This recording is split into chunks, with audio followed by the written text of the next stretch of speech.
Many thanks for joining today's edition of Aso Briefing. I am Richard Alechenwanyebe. Our top stories. President Tinubu assures Nigerians federal government shall never succumb to terror, criminal intimidation, vows to secure release of all persons held captive across the country. House of Representatives Committee recovers 521 million naira unremitted VAT from CBN. Federal government urges new ambassadors to align missions with economic goals. You are watching Aso Briefing. Don't forget that you can watch us live on DSTV channel 392, StarTimes TV channel 127, and on Free TV, look us up on channel 507. On the UHF band, you can find us on channel 38. Now we go over the details of all our stories. President Bola Tinubu has reaffirmed the federal government's determination to defeat insecurity and secure the release of all persons held captive across the country. He also assured Nigerians that his administration will intensify efforts to ease the economic hardship facing citizens. President Tinubu, represented by the Secretary to the Government of the Federation, Senator George Akume, stated this on Sunday during the National Interdenominational Church Service held at the National Christian Center, Abuja, as part of activities marking the 2026 Democracy Day celebration. Akume, who delivered President Tinubu's message, congratulated Nigerians on 27 uninterrupted years of democratic rule since 1999, describing the milestone as a testament to the resilience, commitment, and sacrifices of citizens who fought for the restoration of democracy. He paid tribute to pro-democracy activists and patriots of the June 12 struggle, noting that many endured persecution, injuries, and even death in the quest to secure democratic governance for the country. The SGF said the president remains committed to fulfilling his constitutional responsibilities and will double his efforts to ensure that the socio-economic difficulties currently confronting Nigerians are substantially reduced through the delivery of sustainable democratic dividends.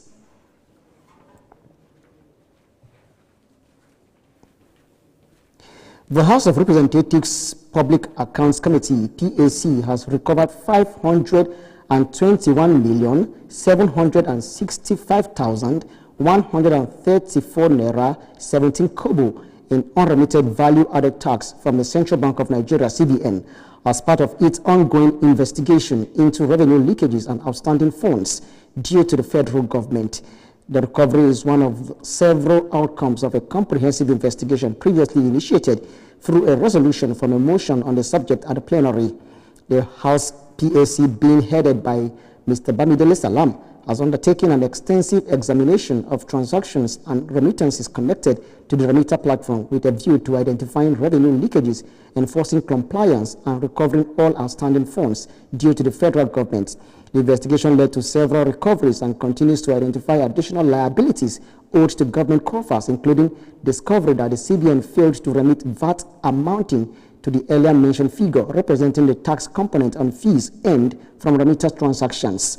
The committee subsequently directed the Apex Bank to remit the outstanding amount accruing from November 2018 to April 2024 into the federal government treasury and submit evidence of compliance.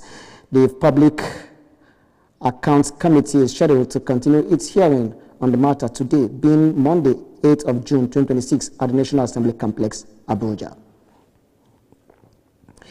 Children's rights advocates have urged the National Assembly to speedily pass the bill for an act to enact the Child Online Access Protection and Online Violence Against Nigerian Children and for other related matters. They made the call in an interview with newsmen on the sidelines of a stakeholders roundtable at the weekend in Abuja. In her remarks, the country director, Lawyers Without Borders in Nigeria, Ms. Angela Uzoma, said the bill directly impacts and affects the life of Nigerian children of all ages. According to her, almost all the children in Nigeria, about 90% of them, have access to digital devices, whether at home or in school or through their friends. She and others said the access exposes children to a large range of online harms, violence, which the bill seeks to protect them from. A 2018 UNICEF report had highlighted that every half a second a new child goes online, exposing them to significant risk, and the situation being more in Nigeria, with reports showing 90% of children face online risk, including cyberbullying, inappropriate content, and exploitation. The bill, among other things, seeks to protect children against cyberbullying, cyber abuse, cyber extortion, and other cyber activities that may impose harm. To implement the proposed tax at the rate of 0.02% shall be charged on the assessable profits of a search engine telecom service provider, artificial intelligence, AI, gaming, streaming, and social media app vendor companies registered in Nigeria. Similarly, the Chairman, House of Representatives Committee on Finance, Mr. James Falake, has urged civil servants to prioritize integrity and due process for speedy development of the country. The House Committee Chairman granted an interview with newsmen on the sidelines of a book launch to mark the 60th birthday and retirement of the clerk of the committee, Mr. Oscar Okoro, in Abuja. The book, The Nigerian Legislature, A Practical Guide for Lawmakers, is authored by Mr. Oscar Okoro, whom the lawmaker described as a dedicated, committed, and hardworking civil servant that should be emulated by younger generations. Also speaking, Deputy Chairman of the committee, Mr. Bakar Saidu, applauded Mr. Okoro's relationship down to his family, saying he is a professional to the core. On his part, spokesman for the House, Mr. Akin Rotimi Jr., commended Mr. Okoro for meritorious service rendered to the National Assembly and indeed the country. The celebrant, Mr. Okoro, attributed his success in life to God Almighty, saying that life itself is a very difficult and cautious journey. He said he would return to legal practice, consultancy, and dedicate the rest of his life to mentorship of younger generations and service to God. The Nigerian Bar Association Women Forum, FCT Chapter, Abuja.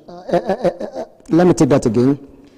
The Nigerian Bar Association Women Forum, FCT Abuja Chapter, has urged women in the legal profession to prioritize their professional development and capacity building. The call was made at the Nigerian Bar Association Women Forum's FCT annual picnic, transforming professional networking into a day of celebration and support, as well as entertainment. Harris CDC Rajo has more.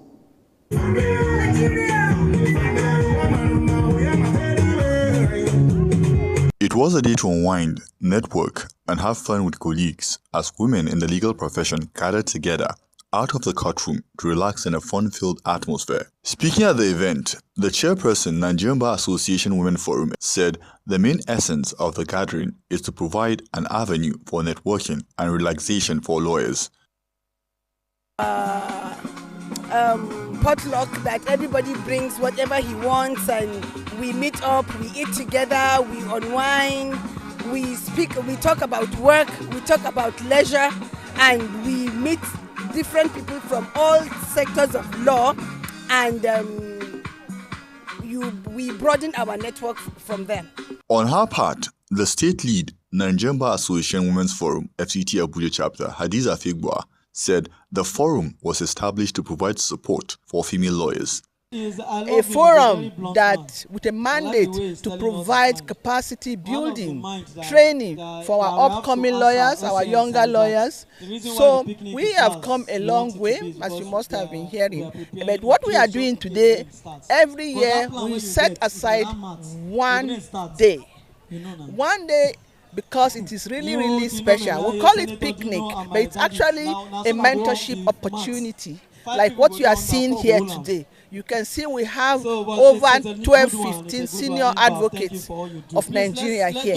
Senator Dino Malai, one of the guests at the event, expressed support for female lawyers in the country. Actually, there's not supposed to have any dichotomy between male and female lawyers, but this group and association is to make sure that all the negatives, all the gaps between male and female lawyers has been closed. And we who believe in women and the practice of law by women, we are here to energize them, to encourage them, to promote them, and to make sure that they get to their rightful place in history, especially in the practice of law. The picnic-themed Potluck Picnic with Purpose, an annual event on the legal calendar in the nation's capital, featured mentorship, engaging games, painting, entertainment, food, and lots of important discussions. For Aso Television News, I am Haris Siraju.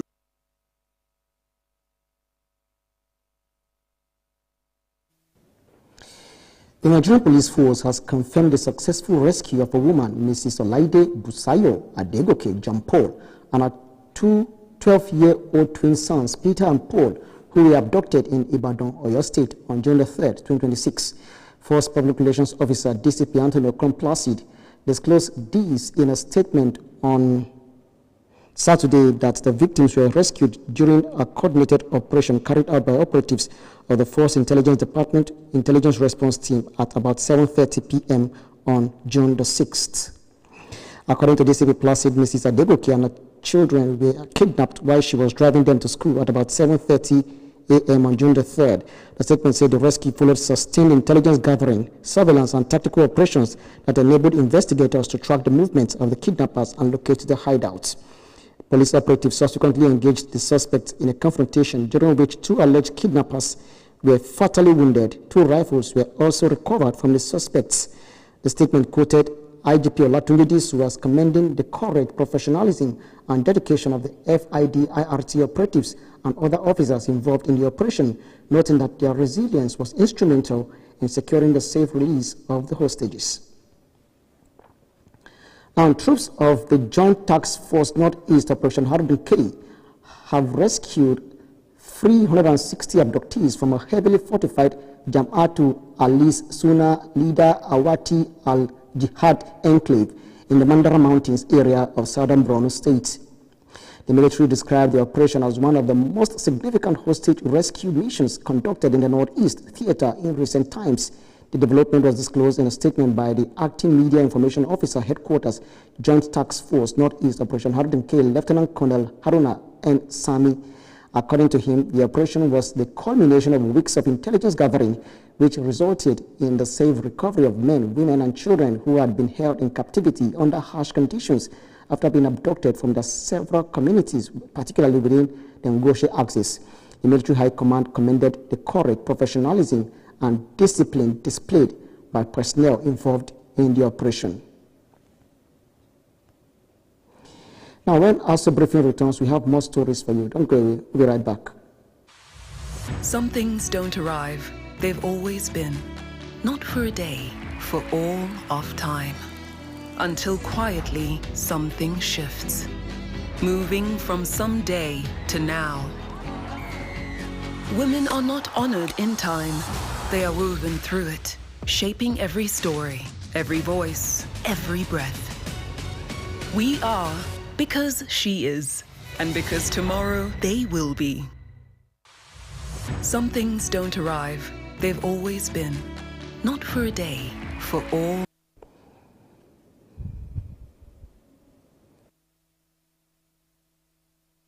You are watching Aso Briefing. Don't forget that you can watch us live on DSTV channel 392, StarTimes TV channel 127, and on Free TV, look us up on channel 507. On the UHF band, you can find us on channel 38.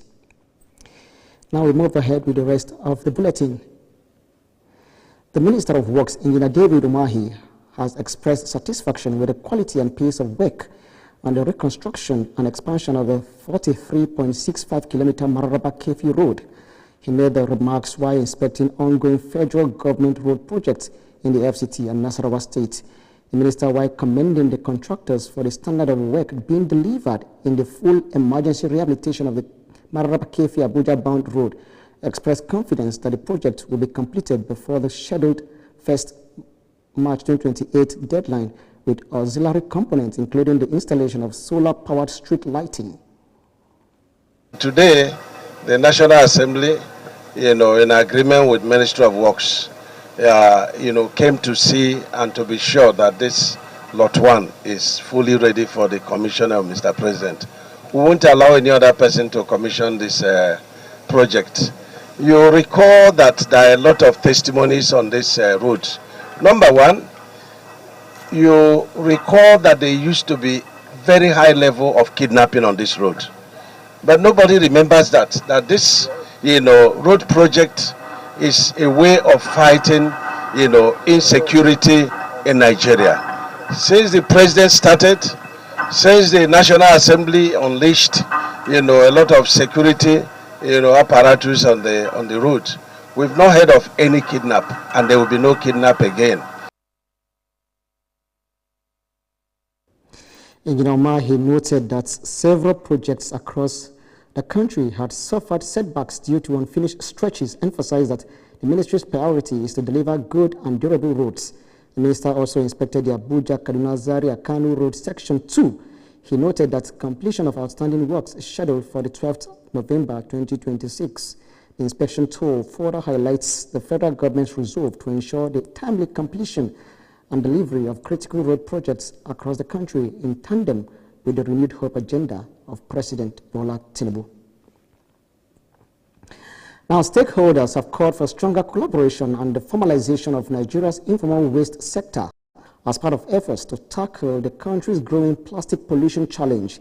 The call was made at the maiden National Plastic Summit held in Abuja. Tina Oje Achu has more.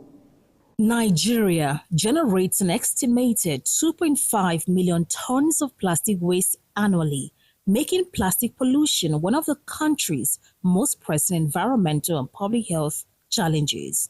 To confront the growing crisis, government officials, industry leaders, development partners, and waste management experts gathered in Abuja for the first National Plastic Summit.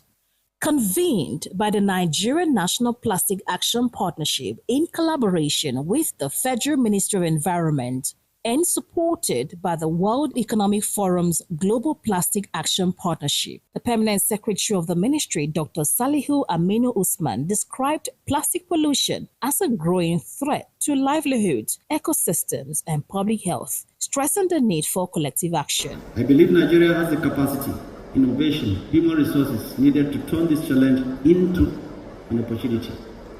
This summit must therefore move us beyond awareness and into action.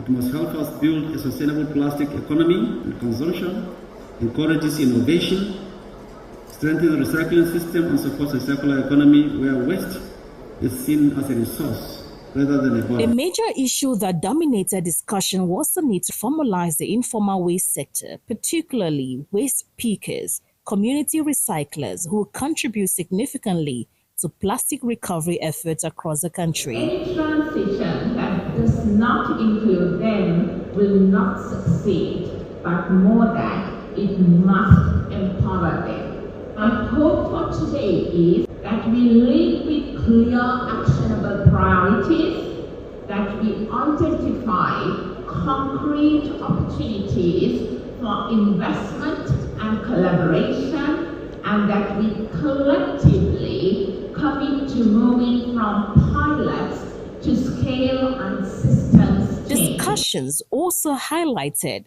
the circular economy as an opportunity to create jobs, support small businesses, and drive sustainable economic growth. With the theme, Innovation, Inclusion, and Investment for a Circular Plastics Economy in Africa, stakeholders left Abuja with one shared message: that ending plastic pollution demands not just policy, but partnership, and that no solution will work if it leaves anyone behind. Tina Oje Achu, Aso Television News.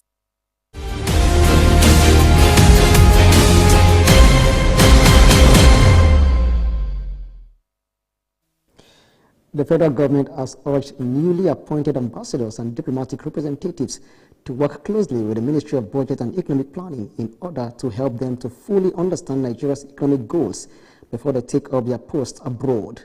A statement issued by the ministry showed that Senator Enang gave the advice in Abuja during a visit to the Minister of Budget and Economic Planning, Senator Abubakar Bagudu, and the Minister of State, Dr. Doris Uzoka Anete, over the weekend. Speaking, Ambassador Designate to Germany, Senator Itainang, explained that knowing the country's development needs will help them attract the right kind of business and support from their host nations. While commending President Bola Ahmed Tinubu for the appointment, he noted that the meeting is part of a direct presidential order requiring new ambassadors to visit key government offices so they can learn exactly how to protect and promote Nigeria's interest abroad. In his welcome address, the Minister of Budget and Economic Planning, Senator Bagudu, expressed government's readiness for economic sustainability through adequate planning, reiterating that the BEP acts as government's main planning hub. According to him, the ministry is committed to making sure all government policies are efficiently lined up, directs investments towards national goals, and watches global economic trends to find new opportunities for Nigeria. Now, former governor of Kano State and immediate past national chairman of the All Progressives Congress, APC, Dr. Abdullahi Umar Ganduje, has led a high-level delegation on a condolence visit to the residence of the Hakim in Pai Alhaji Husseini Halilu Pai in Suleja following the death of his wife, the late Hajia Jamila Halilu Pai. Dr. Ganduje was accompanied by his wife, Hajia Hafsat Ganduje, and former Deputy Governor of Kano State and former Minister Alhaji Abdullahi Gwarzo. Also joining the condolence visit was the Etsu Kwali, His Royal Highness Luka Ayedo Nisizan III, alongside other traditional title holders and dignitaries who came to sympathize with the bereaved family. The delegation expressed their heartfelt condolences to Alhaji Husseini Halilu Pai, former resident electoral commissioner of the Independent National Electoral Commission, INEC, over the painful loss of his beloved wife, Hajia Jamilu Halilu Pai, who passed away on June the 6th, 2026. Speaking during the visit, Dr. Ganduje described the deceased as a virtuous and respected woman whose life was marked by humility, kindness, and devotion to her family and community. He prayed Almighty Allah to forgive her shortcomings, shower His mercy upon her soul, and grant her eternal rest in Al-Jannatu Firdaus. Similarly, the Etsuko Ali, His Royal Highness Luka Nisazan III, offered prayers for the repose of the deceased soul and asked God to grant the Hakim in Pai, his children, and the entire Pai community the strength and fortitude to bear the irreparable loss.